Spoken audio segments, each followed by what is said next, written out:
The Dallas Fed president tells the Financial Times if they detect a weakness or a bad scent, they'll go after it. We're joined now by Eric Marshall, co-portfolio manager of the Hodges Small Cap Fund, and Michael Claherty, head of U.S. interest rate strategy at RBC Capital Markets. Gentlemen, good morning to you. Good morning. Good morning. Michael, it's interesting to read what Fisher is saying here. He says that the Federal Open Market Committee is very mindful of what happened when George Soros launched a speculative attack on the pound back in the early 90s. And he says that this may be the same sort of situation. When you look at, Michael, the moves you've had on interest rates, do you see feral hogs at work?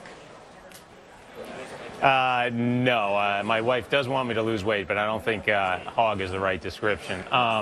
You know, I think this is not people attacking. This is unwinding of positions. Most of this has been liquidation of existing positions rather than people putting on new positions to go after any weakness in the market. I think the reason the price movements have been so big is that this isn't the same market we grew up with. In the old days, if someone was selling mortgages and mortgages got cheap, Fannie Mae would come in and buy tens of billions of dollars and keep that spread in line. Also, primary dealers in any liquidation would take a lot more risk on their books. So these institutions were transforming interest rate risk into credit risk.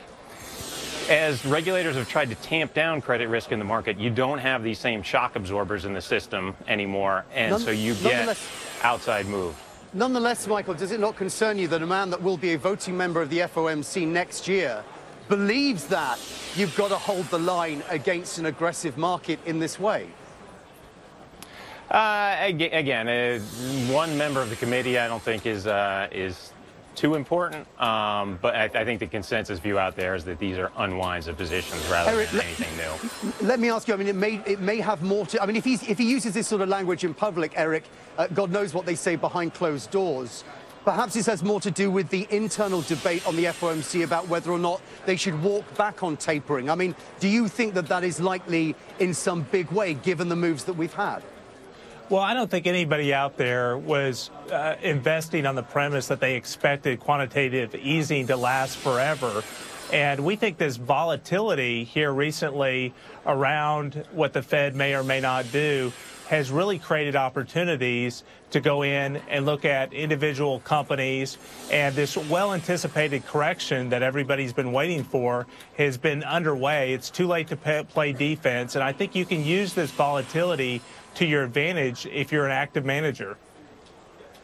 Michael, just a quick question here. We've seen the 10-year spring back to about 2.58% this morning after the better data, but you really couldn't ask for a batch of reports to come in more with an unambiguous beat than what we've gotten this morning. So from here, what's it going to take to support the 10-year at these levels? You know, in other words, what's it going to take for the economy to prove it's being resilient to the kind of tightening, effective tightening that we've seen in markets over the last 6 weeks or 2 months?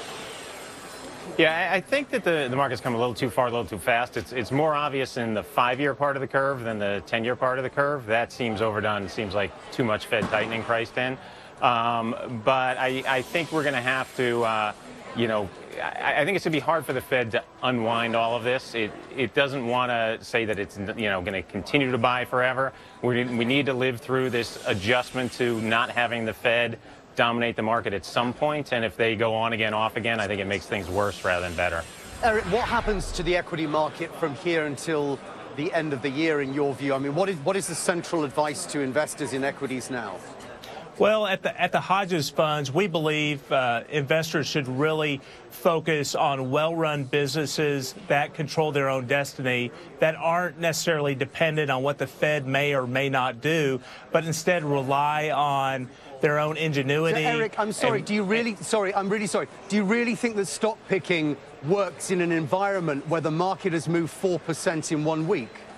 Absolutely. Like I said, this volatility that we're seeing can create opportunities if you focus on well-run businesses that rely on well-calculated business decisions versus what the Fed may or may not do. The fact that the Fed's not in there artificially stimulating the market is really a sign that the economy is improving. And if you go out there and focus on the individual businesses and which ones are doing well in this environment, we're finding plenty of opportunities in the Hodges funds, and we think we'll do very well picking stocks in this environment. Okay, sage advice, guys. Thank you for your analysis. Eric Marshall joining us there, and Michael Clackerty. Thank you very much.